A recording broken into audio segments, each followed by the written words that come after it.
This podcast is brought to you by the Islamic Center and NYU. For more information, visit our website at www.icnyu.org. بسم الله الرحمن الرحيم الحمد لله رب العالمين والصلاة والسلام على سيد الأولين والآخرين وعلى آله وأصحابه أجمعين. رب اشرح لي صدري ويسر لي أمري واحلل عقدة من لساني يفقهوا قولي.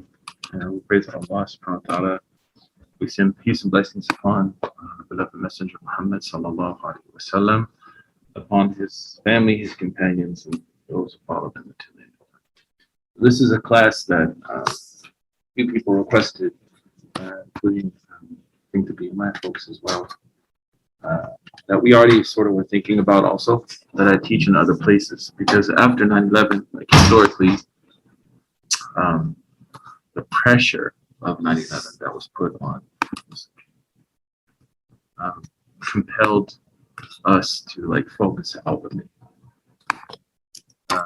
to an extent that we may have lost our identity a little bit in all that. Because if you get too far detached from your base, and then you kind of make the focus, this is kind of one of the challenges of white America, right? That they become so enamored with trying to appease it that they lose themselves. So what I noticed in the last maybe 20 years, and I was out of the country for 10 of those 20, was that there wasn't like a lot of focus on like educating Muslims. So it was like, let's tell the non-Muslims about Islam. Let's tell the non-Muslims about Islam. But what about telling and educating Muslims? So I thought about this course like a long time ago, introducing Islam to Muslims.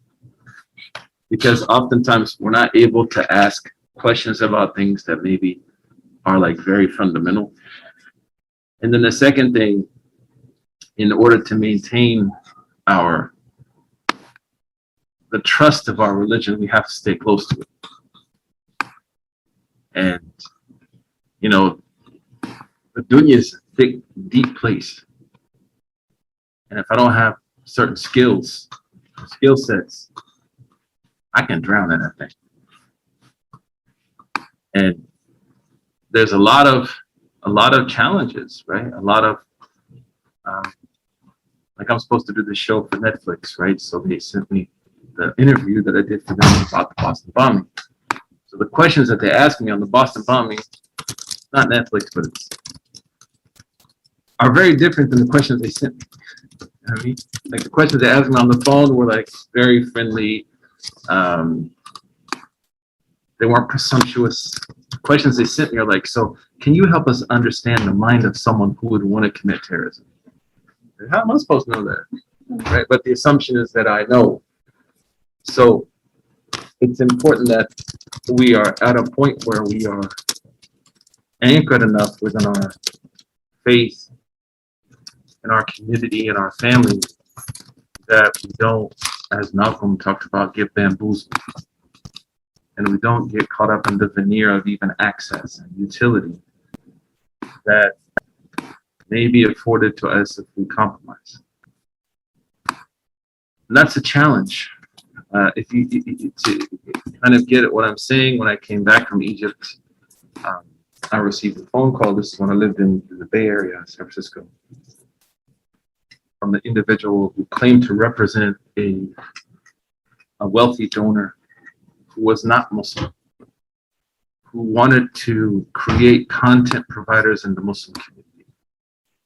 So was offering me financial support if I would be trained by his folks and then not talk about 4 issues. So I just played it out. I wanted to know who these people were. So I said, really, what are the 4 conditions of your patronage? He was like, number 1 is, do not encourage Muslims to get involved in politics. Like, do not allow themselves to be located politically in America as a viable force. What kind of community would not want to, at least engage, at least locally? The second thing was, do not talk about Palestine. Don't talk about the occupation of Palestine. Don't talk about Kashmir. Don't talk about Rwanda. Don't talk about these kind of things that are happening in the Muslim world. Specifically, don't talk about the occupation of Palestine. The fourth thing was, don't talk about Islam's stance on sexual morality. Like, don't take a position. So then I said to him, you know, this is kind of like crazy. Right? This is like something out of a movie, man. You know, what happens like if I don't agree? And this is what they told me: we will forcibly isolate you from the Muslims. These are not Muslims. And I was like, how are you going to do that? And I swear to God, they told me, look at Siraj. Imam Siraj is the Imam. And I said, you have purposely tried to push Imam Siraj out of leadership as a Black American man. Do you see like how problematic this is for a community that you don't even, like, you've never been to a mosque. You never sat on the floor with like uncles and aunties. Like, you don't know our community. And they're like, well, that's what we're interested in. So I said to them, well, alhamdulillah, Allah subhanahu wa ta'ala has preserved Imam Siraj Wahaj in the hearts of the Muslims, alhamdulillah. And I disrespectfully your offer. But the point is that there are people who even function with the promise of access.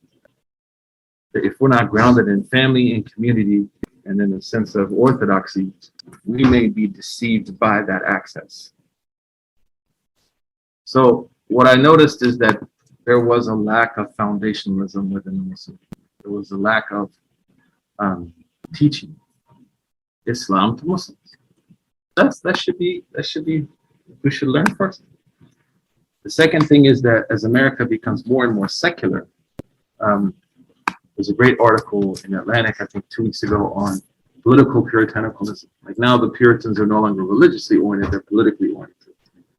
So the religion, Vincent Lloyd, great theologian, talks about how the nomenclature of politics has replaced religion in the Western world. People are as passionate about politics as they once used to be about God, about religion.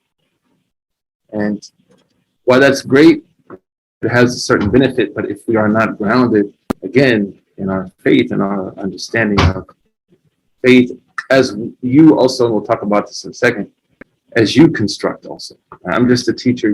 I don't expect you to do what I tell you to do. I hope that this is an opportunity for you to explore, even disagree with me, and come to your own conclusions. But at least you put in the effort, right? But to come to your own abilities to think through things through an Islamic perspective. A critical reflection that is rooted in family, faith, and community.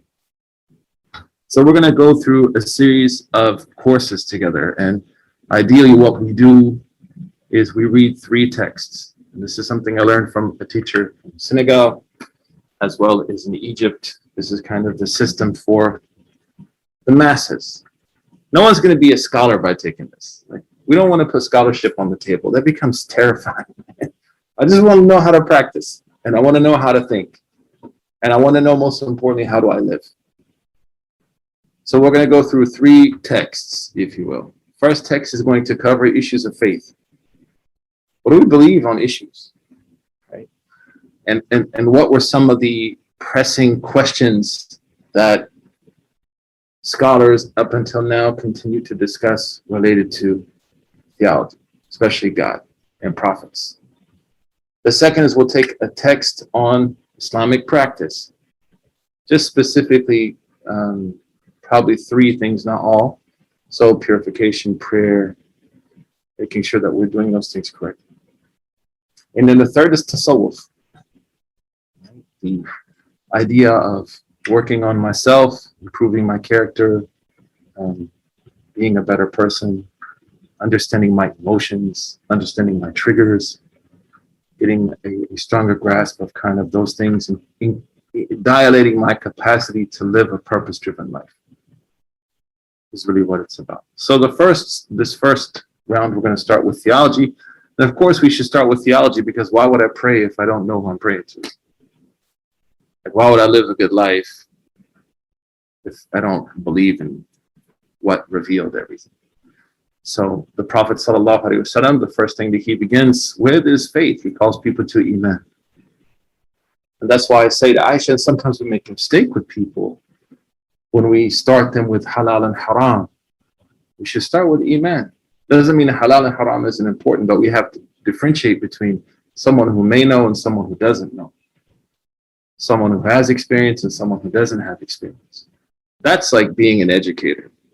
And the Prophet said, I was sent to educate. And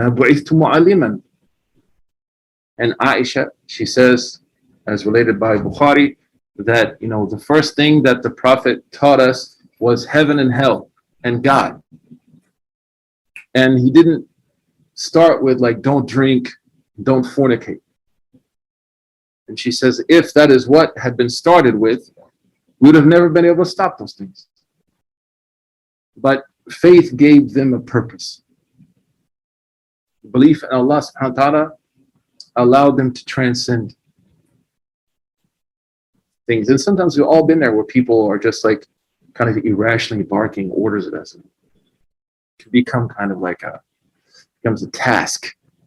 Whereas for the companions, it was an act of love. It was an act of dedication.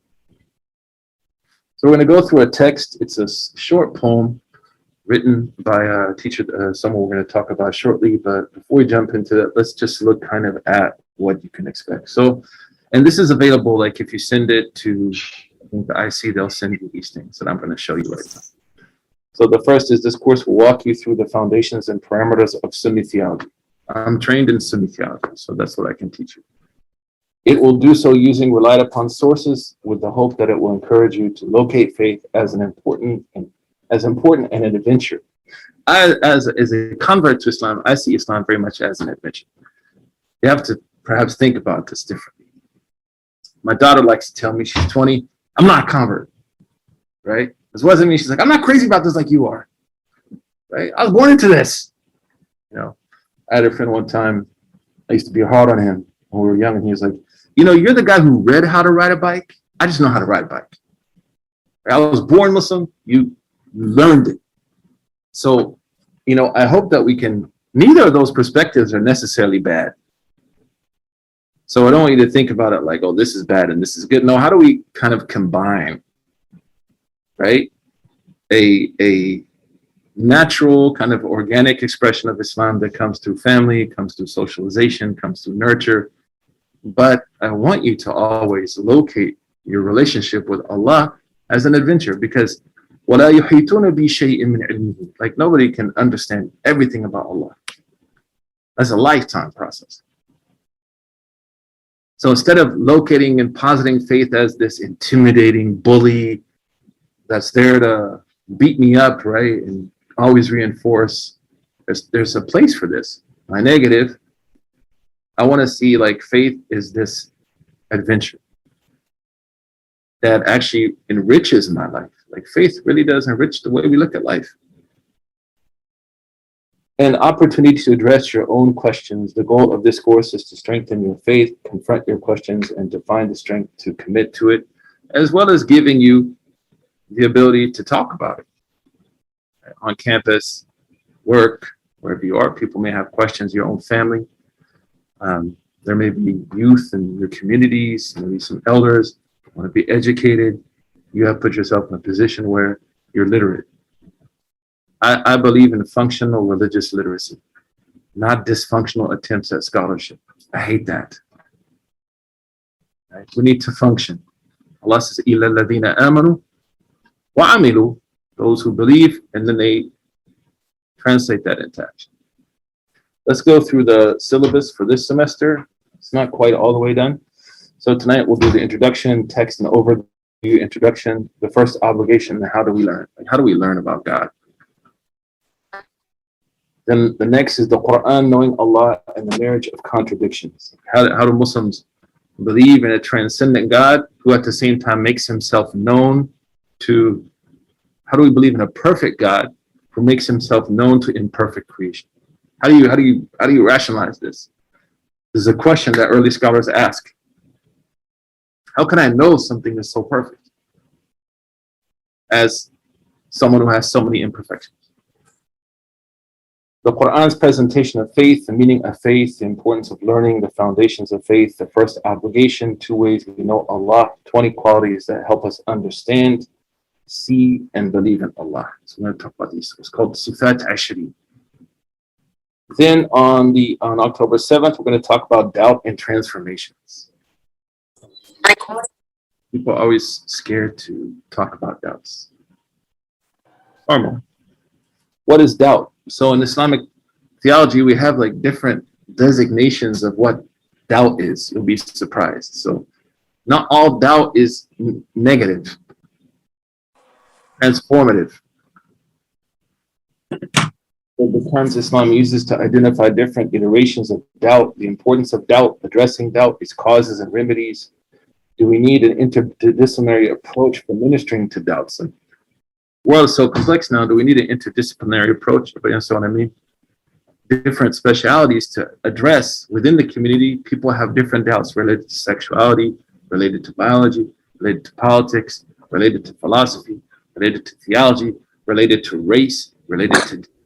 Now there are so many avenues for doubt. Is it possible that just the imam can handle all this by his or herself? So I believe in an interdisciplinary approach. And I think also this is why our nonprofits continue to fail, because we expect what a nonprofit can't offer. I was an MFA president. I don't know how it is now. But I remember one of my biggest challenges was people thought like I had the keys to the city, man.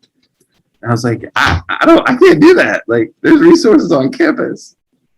People get mad at me. I was like, we can't do that. We can't do that. We don't have that ability. So an interdisciplinary approach also brings the community together and brings different talents and backgrounds together to approach some of the challenges that are like popular entry points for doubt. Every era has different entry points for doubt. How do we recognize and then address those?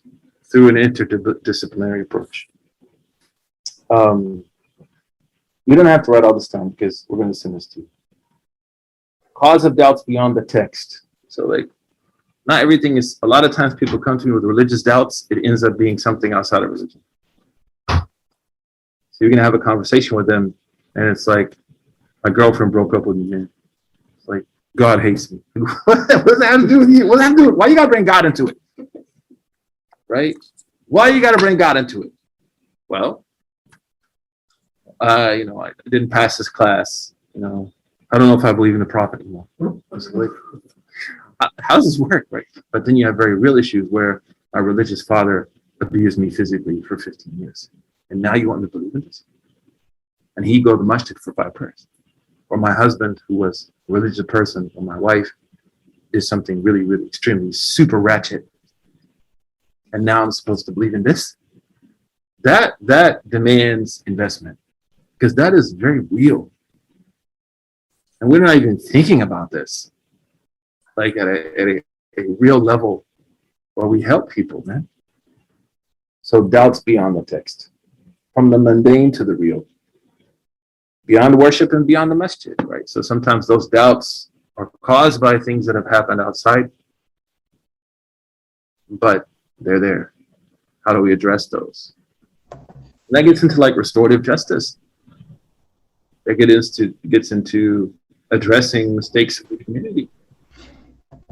Right? BMI is doing a great job of this. Like, how as a Muslim community are we out telling people we're one ummah and we have like this very, very strong problem with color? Like, how do you rationalize this? Like, how do you hold on to faith in a moment like that? So that's why also as we get into the future, I think we have to talk about being a deliberate ummah. Not a, the ummah, alhamdulillah, and then I'm like, have problems with people based on gender, race, and other things. That's not an ummah.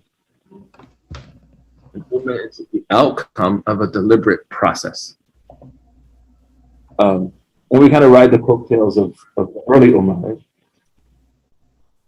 How do we heal from trauma that is, doubt that is induced by trauma? How's that process? What does that look like? We may bring special guests to talk about psychological components, because that's not what I do. Related to intimidation, it didn't have to be even physical abuse. It could have been like mental abuse. I meet a lot of people who say like they heard for years that they're going to hell. They heard for years like, I wish Allah never caused me to have you, or I wish Allah never let me marry you. After a while, man, that stuff starts to get heavy on people, man. And if they couple that with like failures professionally, then they start to believe that stuff. So how do we address that? Then I think we're going to talk about understanding fate, the problem of pain, in light of God's attributes. The test, not text, the test of success and understanding Allah's plan for us. And two foundations as we journey through life. There's two foundational things we want to think about as we take on success and failure, pain, happiness, and all those kind of things. Then on the 21st, we're going to be talking about jockeying for authority and irresponsible scholarship, who are Ahl Sunnah. You can see this all the time. But I remember as a convert, when I was like, Ahl Sunnah, Ahl Sunnah, Ahl Sunnah wal Jama'ah. And then at the end of it, I was like, basically 3 people on the face of the earth. It's basically like this really small group of people, right? That's very problematic. So we'll talk about number 1, why al-Jama'ah came later. This word al-Jama'ah, it was Ahl Sunnah early on. Al-Jama'ah comes after the time of Sayyidina Ali. Who are the Salaf? Did the Salaf agree on everything? Oftentimes we're told like, this is the way of the Salaf. You have to be Salaf. What if the Salaf had 14 different opinions on an issue? And you then invoke like an anachronistic kind of theoretical framework to tell me there's only one way? If there are 14 different opinions amongst the Salaf. That can become confusing, especially on TikTok. The role of the Salaf in balancing orthodoxy. The Salaf as an abstraction of silence. What I mean by that is, I remember in Egypt when the Arab Spring started, and people began to start because he cut off the internet. It's the first time in my life I ever woke up and everything was shut off. It was like something out of a movie, like the Truman Show, right? My phone didn't work, internet didn't work, radio, only thing he had was state radio. And state radio was like, Kullu shay tamam, alhamdulillah, la bas, everything is fine, don't worry. It's all gravy, it's a beautiful morning, kullu mazboot, right? I was like, oh, okay. I was like, man, this is not a movie, right? And then so that caused everyone to go to Tahrir Square, right? Because they had the information. So then when they did turn on the internet again, but by then it was too late. But one of the the outcomes of this was that immediately people came on the radio like, it was the way of the Salaf not to get involved in, demonstrations. So invoking the Salaf as an abstraction for silence or a motivation to do something. How do we unpack that? How do we understand that? Then we'll talk about our contemporary Salafis, Hanbalis. Compare the two between the Saudi kind of led Salafism, and this is not to attack anyone, it's just to study. We're in a university, right, where we can compare. How does it stack up to it being an orthodox Hanbali expression? Are contemporary Salafis even Sunni? It's a very important discussion to have. Or are they their own school, own methodology? If you think about this as a Sunni, who do the Salafis usually encourage you to hate? Our Sunni Imams. If I claim to be on the Boston Celtics, I can't hate Larry Bird. So look at it, it's as a system of sponsored in the Muslim world in the last 200 years? No. It is work to actively undermine and destabilize Sunni community.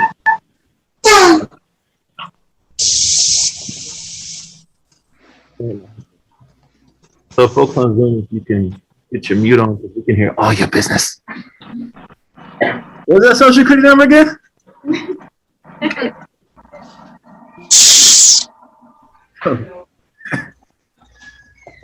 So how do we compare that? Like, how do we understand that? So that also, when you're on TikTok, you're on Instagram, it's trying to work. It's like, you know, it's not what the Salaf do. You're at least able to understand historically where this is coming from, also identify whether this is really something that embodies quote unquote, because see in places where Salafi jihadism is happening, like, they're killed like Shia, they're killed Muslims, killed non-Muslims, and then you find yourself, if you're Sunni, you're like put in this position where you have to like, why are Sunnis doing this? Very important question to ask. We'll talk about that as well. The history of erasing texts within contemporary Salafism. Neo-Salafism and the state. So the attitude of Neo-Salafism that you shouldn't rise against the state, it's all from God, it's fine. We also find some neo-traditionalists like this too, who say in the name of Sufism, this is what God has decreed. So just take it, be happy that you're being destroyed. How does it stand according to history? How do we look at that from a historical perspective, and how that has undermined the aspirations of many young Arab people, the Arab lands, these two kind of theologies that have worked to support dictatorships and dictatorial autocracy, and then undermine the notion of like rights, independence. Hopefully. Respected and experience some kind of dignity. We'll talk about the Sunni diaspora. There is a Sunni diaspora. Yeah.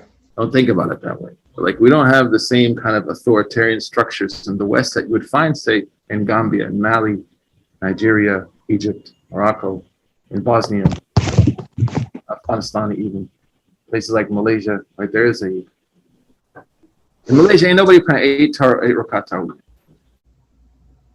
Everybody's praying 20. Right? So there's like an authoritarian structure there. In Saudi Arabia, there's an authoritative structure. In America, it's, let me ask TikTok. How many rakat we praying? All right, cool. That's the best video I saw. Though. All right, I'm praying 3.5. Okay, 3.5. The history of the term Jama'ah and the term Ahlus Sunnah wal Jama'ah. Where did that come from? How did that start? What's its historical development and why it can be problematic? Then on the 28th, we may actually have a special program on the 28th on answering questions about spooky stuff. We may just do like a special night called the Spooky, where I answer all questions about jinns, devils, shaitan. Show you how to do a ruqya. It's not hard, it's not difficult, very easy. Nothing weird about it. So we'll see.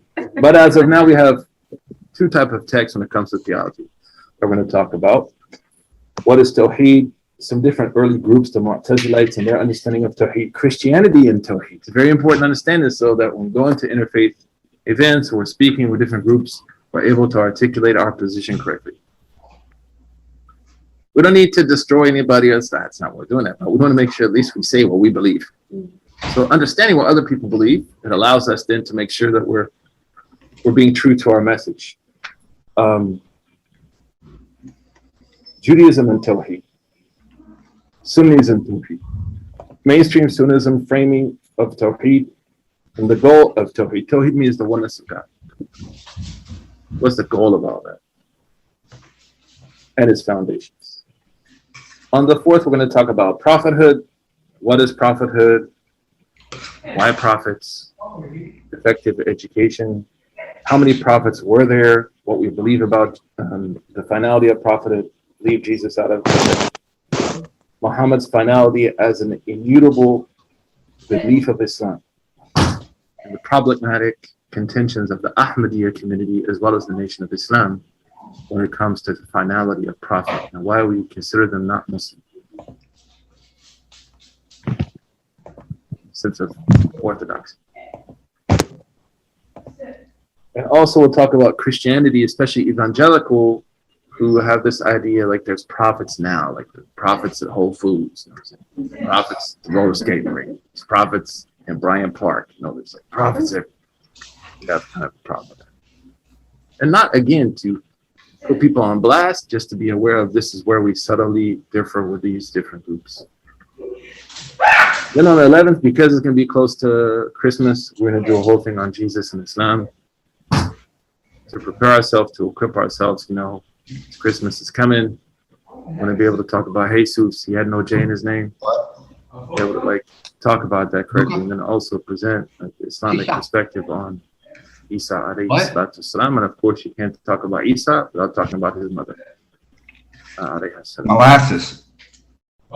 On the 18th, we'll go back to belief about prophets and sin, the finality of prophethood, rules for interpretation. Spiritual excellence. Something called isma. Spiritual excellence. We're sinless. What does that mean? How do we understand that? You run into text sometimes like, wasn't that a sin? Coal. But what are the tools needed to interpret those? You need it. We'll talk about that. Then we're going to talk about belief in the angels. What are angels? What is their purpose? Do they have utility? How many are there? Can they visit us? Can you meet an angel right now? And the most important angels. Then on the 2nd of December, we're going to talk about belief in books. And I'm going to add the description. And then on the 9th and 10th, we're going to talk about the Quran and the preservation of the Quran. This is going to be divided into two parts. Number one is the Quran and its preservation up until the passing of Imam Suhaib Webb. Starting a new class today. Official compilation of the Quran. Second, we're going to talk about the preservation of the Quran after the time of the four Khulafa.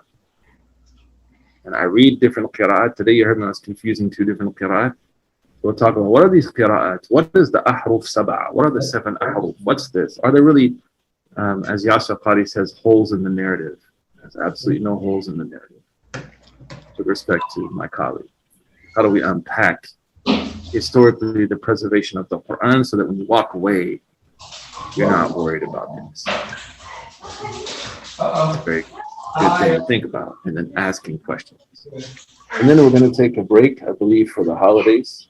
And we'll come back, and then we'll pick up and start to talk about what's called a sam'iyat, the unseen, the hereafter, death, heaven, hell. And then we'll finish probably halfway through next semester, and then we'll move on to fiqh, to practice. Any questions about this before we? Yes, and everything that you're seeing now is going to be following a text that we're reading together. So I'll give you the text. It's very simple, and you just keep notes, but these are like the topics that you can expect to learn. Anything I should add? Anything I've forgotten? Yes, sir. Let's say if you're unable to make one of the lectures working fine. You're gonna miss a lecture, bro? Let's Stuff. let's say like I'm out of here, man. I'm done. That's fine. They'll be recorded, and I think the IC will post them on their YouTube page. And believe me, I understand this happens, right? So don't worry. Like, oh man, I missed like 2 classes. I'm never coming back. He like hates me. It ain't that important, man. You know. And I'm a parent. I'm still a student, and I know, you know, it happens. There's a lot going on in our life right now, so don't worry about that. So it should be up on the IC YouTube page. Yeah. There's also something that I did for you is I made kind of a glossary of the actual text, like a table of contents, and it's not very organized, but also it's not horrible. So if you look at it, if you look at this glossary and you have the poem in front of you, it's going to give you like kind of the themes of each line. So like these are the things you want to be thinking about as you go through the poem that I'm about to show you. And that also will be available to you through the IC. I'm going to talk about that a lot, especially on the issue of the Salaf, right? Because there are 3 Sunni madhabs in theology. It's like you have madhabs in fiqh, which are, you have different schools of thought on issues of theology. And For the most part, they agree on foundations. They differ on secondary issues. They do not differ on anything that would take someone out of Islam. They agree on what makes a person Muslim. That's just it. But we're gonna spend some time talking about that as well. That's why I put in that, if you remember, it's like the irresponsibility of sometimes presenting this as being like, it's like this or you're out, where there may be more than one opinion. Because we don't want to think of theology as simply being anachronistic, right? Being stuck in time. Like till now, there's new issues, there's new questions, and there's new challenges, and there's new answers. So it's going to be that way. The foundations are there, but there's going to be, different kind of opinions and approaches based on certain things. Absolutely. And we'll even see some of the great scholars change. We'll have one approach, and as they grew and they learned and they experienced things, they changed their opinion. Certainly. Following them doesn't make you incorrect. Absolutely not, because we'll talk about what's the obligation for you. This is one of the questions we're going to ask. Like me as a normal non-scholar, do I have to know what scholars know to be right? Absolutely not. What's an obligation is to ask. I'm not trained. How am I going to be able to delve into all that? Yes. Trauma in general is on there, right? Any kind of traumatic event. And how like I remember in the mid-90s, I was in college and Bosnians began to trickle into the US, coming from like just destructive civil war, where rape was used as a weapon against Muslims. And I remember that, there was a brother that came to the masjid and he was smoking cigarettes. He was from Bosnia. And then some brothers started going off on him about cigarettes. And then we had to sit this brother down and say, like, man, he probably needs nicotine. You know what I mean? The stuff that he's been through, the challenges he's faced, like this is not where you need to be trying to help this person, regardless of who it was. Like your approach was wrong, but it's amplified by the fact that this person lost his kids in a war. And the brother got mad and never came back to the message. Not the Bosnian guy, the other guy. The Bosnian guy was like, thank you, right? That was very important when we see the sexual abuse stuff happen in the Muslim community in America. And the lack of people coming out and saying, enough is enough, we have to stop this. Right? That's very important for people to heal. Those things have to happen. So yeah, we're going to talk about that in October. So. Great. So one thing I want you to understand is the more you engage and the more you ask questions, the better the class is going to be. You know what I mean? The more that you can challenge, the more that you probe, that makes things much more interesting. So we're going to read just quickly the introduction because of time, and then we'll stop. This is a poem written by someone named Ahmed al-Marzuki. Ahmed Marzuki was from Egypt, lived around 200 years ago. He was born like 6 years after the French occupation of Egypt.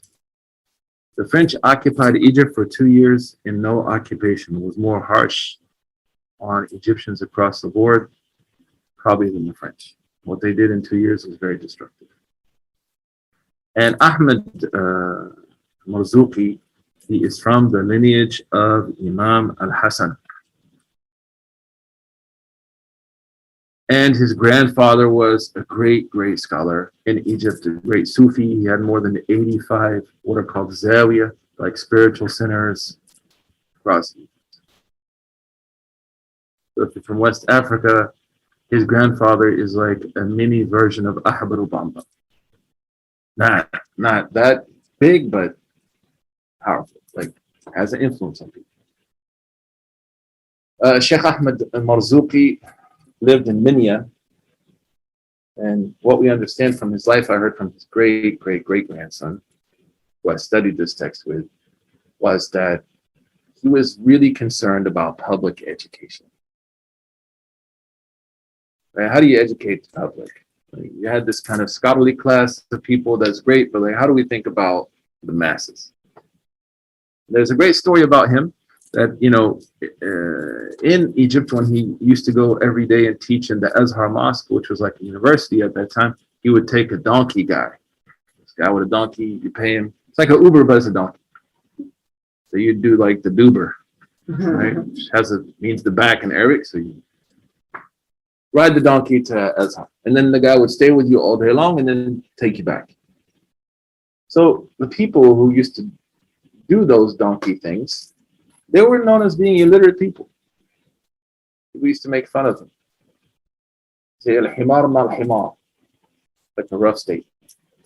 So one day, after like 10 years of this, people noticed the donkey guys were debating theology,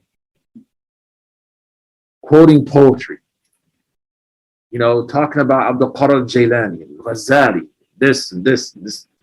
People are like, what the heck, man? You guys talk about donkeys. Where did you learn this? He said, I'm the Sheikh. So Sheikh Ahmed Marzuki, when he would ride to Azhar, first he would just review his notes, and then the guy would start to ask him questions. So then he realized this is an opportunity to be a public educator. And if I can educate the people who are the most mistreated in society, I can educate anybody. So you find kind of this approach throughout his life. He moves to Egypt. He became the mufti in Mecca. He became the mufti in Mecca. He was, known for being like a decent person, serving the people when they would come for Hajj, looking after the needs of people. And then he passed away in Mecca. The text that we're reading, he wrote, is called The Masses Creed. It's a poem that gives you the foundations that you need to know as a Muslim related to Sunni theology. Is it? Pretty bare bones text. So we'll just read the introduction and then we'll stop, inshallah. He says, Abda'u bismillahi wa birrahimi, Abda'u bismillahi wa rahmani wa birrahimi da'im al-ihsani. He says, I begin with the name of Allah, the most merciful. Of course, you see he's emulating the Quran. Abda'u bismillahi wa rahmani wa birrahimi da'im al-ihsani.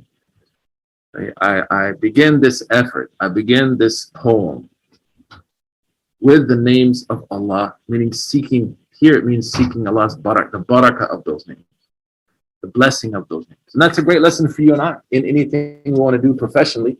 Start with Allah. Sayyidina Sulaiman, when he sent that letter to Bilqis, innahu min Sulaiman, innahu bismillahir rahmanir rahim. It's from Sulaiman, and indeed it begins with Allah. The word ba is often translated as in, like I believe in God. I believe in the angels. But actually the word ba there, when you say amantu billah, I believe in God, it's not what it means. It means with. Because in Islam, we believe in the idea of musahaba, to worship Allah as though you see Him, even though He can't see you. So if faith is in, that restricts it simply to theoretical abstractions. That becomes like calculus.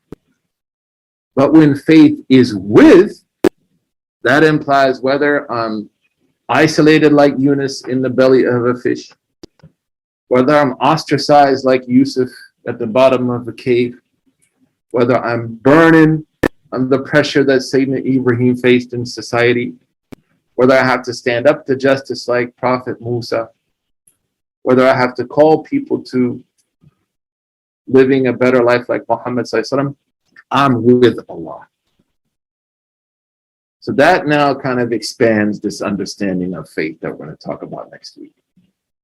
But it's not just a set of things and rules, it's about a presence. That I make good decisions. When I first became Muslim, we had this friend of mine, we became Muslim together. He's a little wild, country people, Oklahoma. That's my boy though. But we had some challenges, man. This new Muslim, still got some attachments. So he would actually come to the Quran class blazed. So we can smell it, you know. We're all recovering blazers. We're trying, he was high on marijuana. So we're trying to read Quran and we're like, dang, man, chocolate tie. No. Sticky icky. Right, like, what the heck? So first we thought we were like freaking out, like we thought it was one of the brothers in my shit. We were like, man, stuff a lot. You know, converts here now. We know you're dirt. So then I realized, you know, it was him. I said, no, man, you coming to like the Sheikh's class, blaze, bro. The whole purpose of the class is to put out the blaze. He's like, man, you know, I just can't stop. You know what I'm saying? I just can't stop. So I fully appreciate that. I can't wait to go to Jannah. But why don't you ask the Sheikh? Sheikh was from St. Louis, Nevada. It's like, oh man, Sheikh don't know nothing about weed, blah, blah, blah. I said, just ask the Sheikh, man. So we asked the Sheikh, Sheikh Ahmed Diaye. So Sheikh, I got to talk to you. And the Sheikh was like, I knew the whole time, subhanAllah. But my hope was that eventually you'll be more high on the Quran than high on this. Right? That the Quran will transform you. So keep coming. He told me, just keep coming. Like, don't worry, keep coming. Even though it smells bad. Just keep coming, brother. Then get tawifi. Come sit over here. Then one day he started crying. We're reading Surah Al-Waqi'ah. He started crying. It's like, Sheikh, I just can't stop. So, you know, we can all relate. We're all new to this newer game. So Sheikh said, I know one thing that will help you stop. He said, what? He said, brother, next time you want to light that thing, say Bismillah. Say Bismillah ar-Rahman ar-Rahim. So immediately the brother whose name shall not be said, he's like, Sheikh, if I do that, I won't smoke. Sheikh said, exactly. Don't say A'udhu Billah. Say Bismillah. And they were like, don't say Alhamdulillah either, bro. Say Bismillah. He's like, how can I do that with Allah? He said, trust me, if you start doing this, and then we're going to find you some help, you know, get you in touch with some support. So over time, alhamdulillah, there's never like a perfect ending, but over time he was able, especially once he got married, his wife was like, oh no, Bismillah, I'm about to let you have it. But he did say that forced him to be put into a place of greater consciousness. It centers you. So when we remember Allah, we're centering ourselves. So the Shaykh, he begins, Abda'u Bismillahi أبدأ بسم الله والرحمن والرحيم دائم الإحسان. Then he mentions that Allah دائم الإحسان. This is a belief that we have that no matter what happens, good or bad, there's always something good in it. We'll talk about that in the future. So what he's doing here, this is a way of the old scholars that they are alluding to the subject in the introduction. They didn't have a lot of paper. So your table of contents had to be in your opening bars. You had to let people know what you were talking about. So this is like a classic form of writing in the Muslim world. Bara'atul istidlal, where I'm telling you, I'm hinting what the subject is. So if I said like, Abda'u bi Kendrick wa bidriki wa BJ Kohli sahibul Nike, right? And you know I'm going to talk about hip hop. Abda'u bi Librani wa Kobe. Right? Or Tatum, Thumma Brown, Thumma Celtici. Right? You know that what I'm talking about is, who knows? Basketball. Right? It's called Barat Istidlal. That will be Fortnite, will be Call of Duty. واختلف بين PS2 and Xbox. Right? It's a very way, by the way, this way of poetry is called Rajaz. It's very simple. I'm doing it now. It's very simple just to flow with it. It's like the auto-tune of poetry, in the sense that it's a very simple, there's 13 or 16 according to some different ways of composing poetry in Arabic. This is called Himaru Shu'ara, the donkey of poets, because anyone can do it. Mustafi'lu, mustafi'lu, mustafi'lu. Qala Suhaib and Webb huwa Oklahomi. It's like very simple. Why did he do all that? Because the goal of the text is for people at that time who couldn't read. So now you learn something from his approach. I'm making you laugh and it's funny, but there's something deep there. And that is, get to the people. It's not sufficient just to be like the academic that sits behind the wall and publishes and gets reviewed in academic journals, and people in the streets are dying and don't have education and need to learn and are getting played by a system that uses ignorance as a way to hurt them.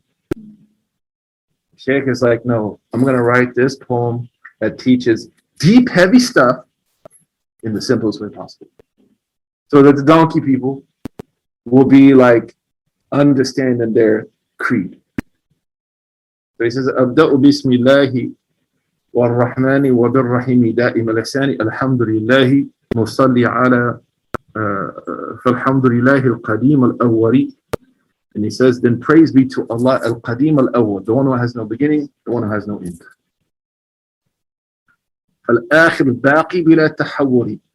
So he says, Alhamdulillah, al-qadim al-awwal, praise be to Allah who has no beginning. Al-akhir al-baqi bila tahawwur, and who has no ending and doesn't go through changes. God doesn't change. Because change is something that is part intrinsic to the material world. God's beyond that. So again, here's the allusion to the topic. The topic is God. And one of the things you're going to learn from this class is like, our scholars weren't like barbarians. This is something that a Eurocentric West tried to put into our minds, right? As Muslims. And many of you, I'm white, so I didn't have to deal with it necessarily from that cultural angle, but religiously I had to. But it's very important that you don't buy into the dominant narrative, man. That you go and seek and learn about people and places and even visit and travel. And then you realize, man, I got played.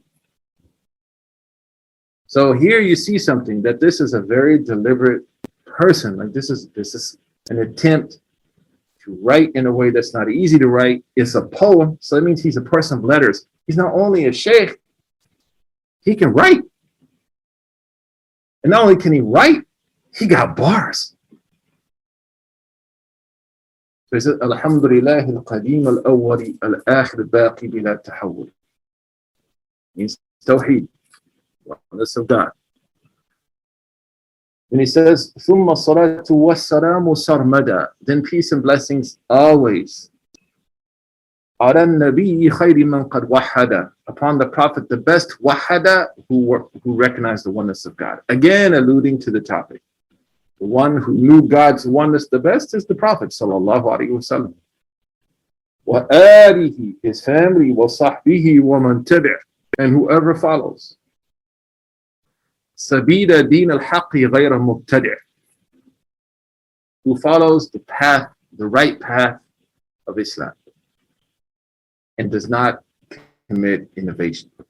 Again, alluding to the idea of orthodoxy, alluding to the idea of these are foundational beliefs. Every line of this poem has a verse of Quran to support it. Then as we stop, we begin, line 5 is really where the poem starts. He says, وَبَعْدْ فَعْلَمْ بِوُجُوبِ الْمَعْرِفَةِ. Before he talks about God, he talks about the primary obligation. This is called the primary obligation. The majority of mainstream Sunni theologians consider this as the first obligation upon any human being. What do you think it is? This is very important, man. When you're around, non-Muslim relatives, man, they always try to sneak little shots.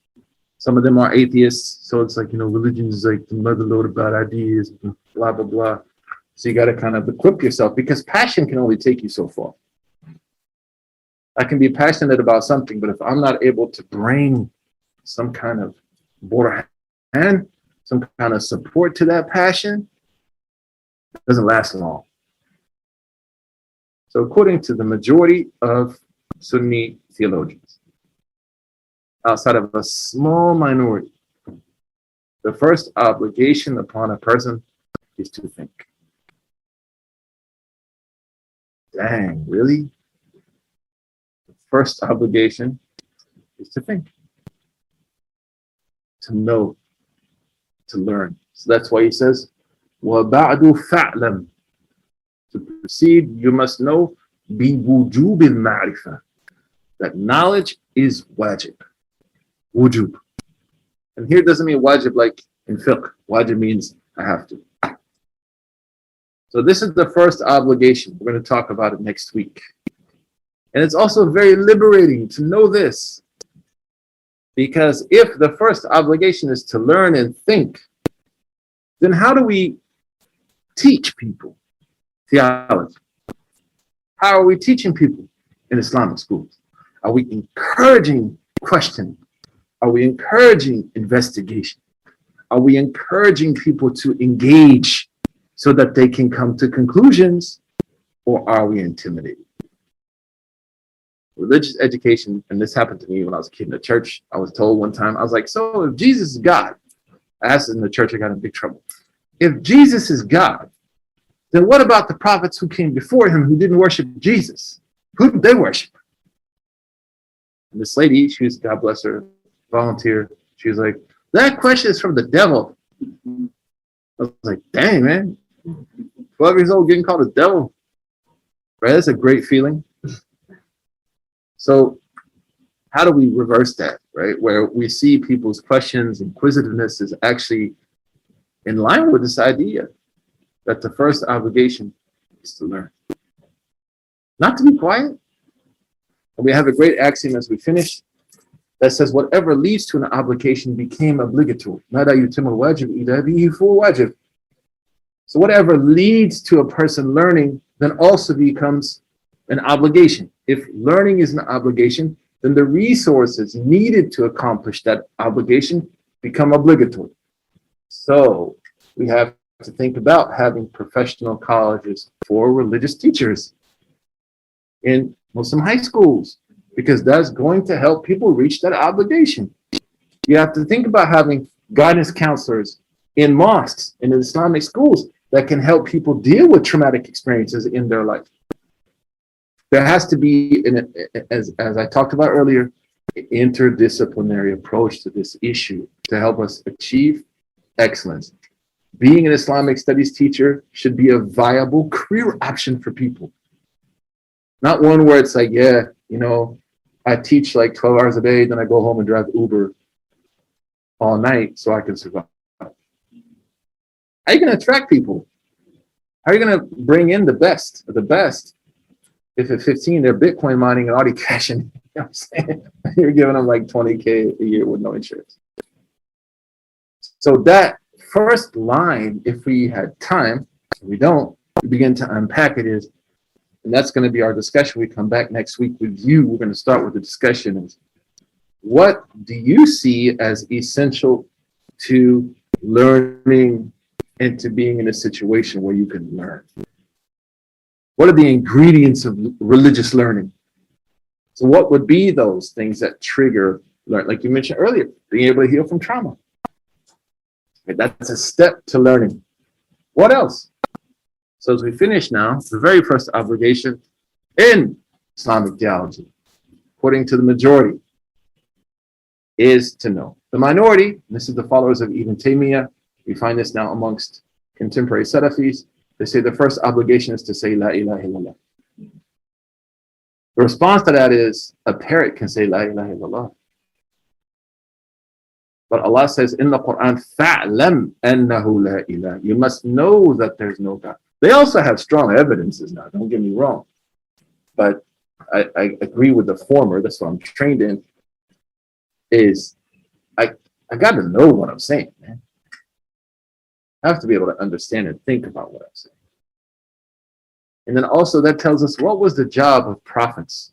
It's to be teachers, to facilitate learning.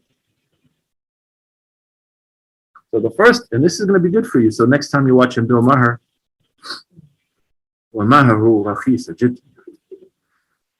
when you're watching him and, you know, he has on one of the news, like atheists, and they're like, you know, Islam is like anti-intellectual. Islam is a mother load of bad ideas, right? You can say to them, well, according to mainstream Sunni theologians, first obligation is to thank, buddy. Looks like you got it wrong. Are you projecting? Are you projecting your post-enlightenment European experience on us? I think that's what you're doing. Why are you getting nervous? But that's how you respond to this, because you can quote a text. So, well, I actually learned this. I sat down and studied this. This is what I found.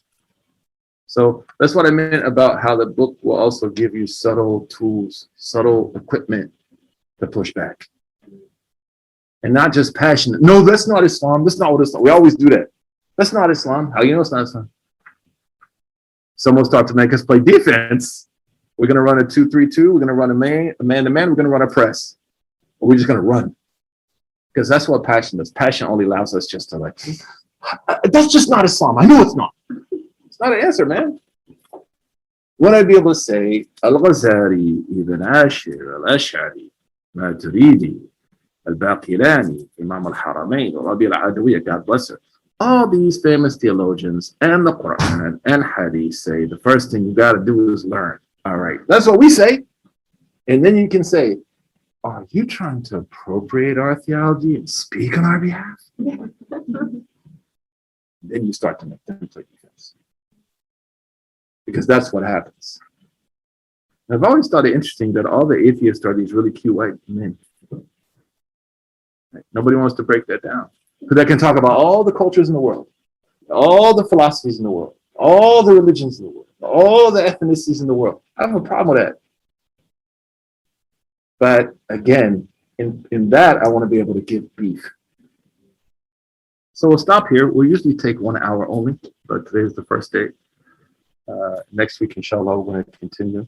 If you sign up at the ICNYU, they're going to send you the syllabus. And next week, we're going to talk about this first obligation. We're going to talk about how the Quran presents faith in the beginning, the importance of learning, the foundations of faith, the obligation. First obligation, we're going to talk about what does learning mean.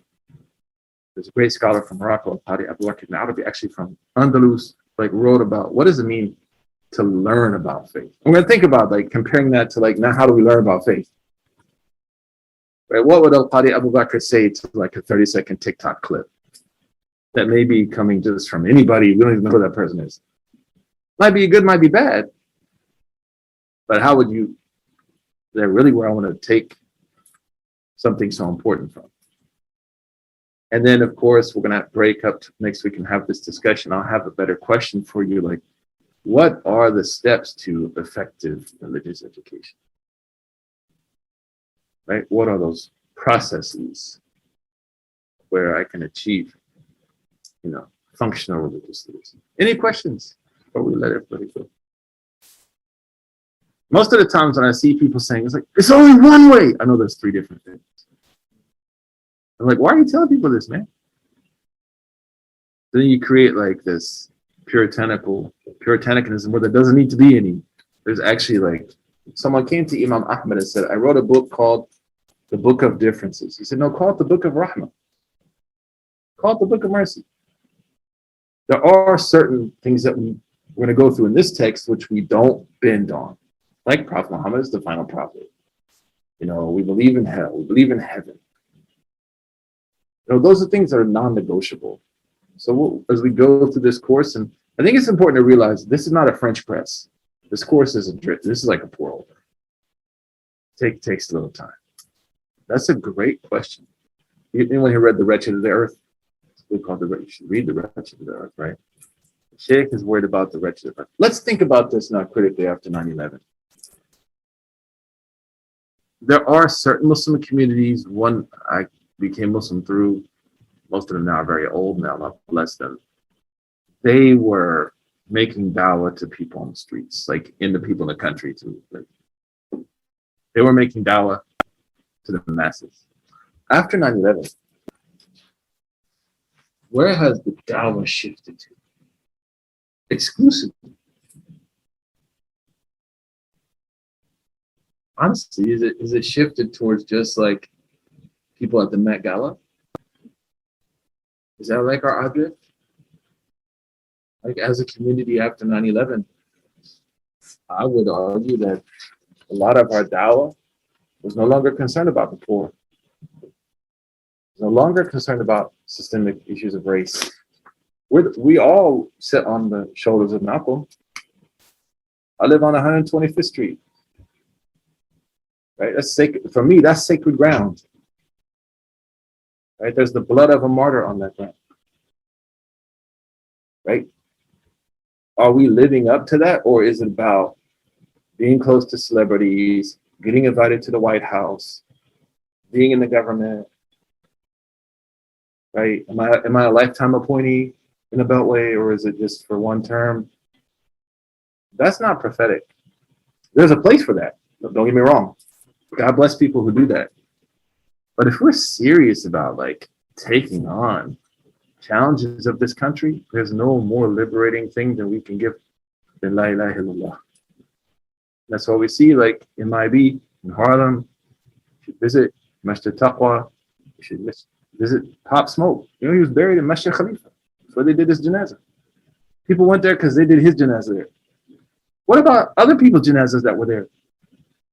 You know what I mean? Like, what moves us now is access to broader society. God bless him, rahimahullah. Or is it just about like, I'm worried about people. I care about people, regardless of the situation. We kind of lost that. When I accepted Islam, it was a crazy story. Sheikh Abdurrahman, who was from Brooklyn, at that time in Oklahoma, he was like, here's some pamphlets. I was like, I've just been Muslim for a week, man.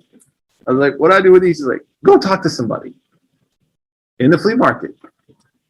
He's like, take this incense, take the Jannah for those and the Somali rose oil, sell it, and talk to people. I was like, talk to him about what? He's like, talk to him about Allah. So I saw the end of that era of a community that was like, we're going for people. They kicked him out of the prison system as a chaplain because the entire prison took Shahada with him. So like, there'll be no other work for the other chaplains because they know there are no other Muslims, right? He was like, all I said was Fatiha. You know what I mean? I just said Fatiha, and they were like, boom, the whole prison, right? That in seeing Islam as a transformative, powerful expression, not a cultural relic. It's very different. So yeah, that doesn't mean also people that are calling Joe Biden to the truth. God bless you, but that's not the only thing we should be doing. We each have a role to play. For example, my relative, God bless her, on my brother-in-law's side, she got COVID. She's like 70, serving because she's from Afghanistan. All these refugees come into this country, didn't have anyone translate for them. Even though she had been vaccinated, so her sickness wasn't bad. She got COVID. But like, that's her place. Like that, yeah. I can't do that. I don't speak Dari. Right? So we each have different roles to play in Dawah. But I feel like after 9/11, it became about being sanctioned by broader America. That makes us suspect as a prophetic. There's a balance that needs to be there. What else? Anything else? Inshallah. It's late. Jazakallah khairan. So next week, inshallah, we'll continue. And we'll break up into discussion groups for a little while also on this issue of what are the steps towards facilitating good religious education. And then we'll jump back into the text and begin going through. Syllabus, if you don't have access to the syllabus, playing ICNYU, you can sign up and they'll get it to you in Thanks. We have, and Soraya for helping tonight. I really appreciate it. Barakallahu feekum. And if you meet people like, oh, I missed the first one, I can't come, I always review. Right, so like, they don't need to worry about that. If you would like to listen to more, please donate to www.icnyu.org/donate. For more of our virtual programs, go to www.icnyu.org/classes. If you have any questions, email us at info@icnyu.org.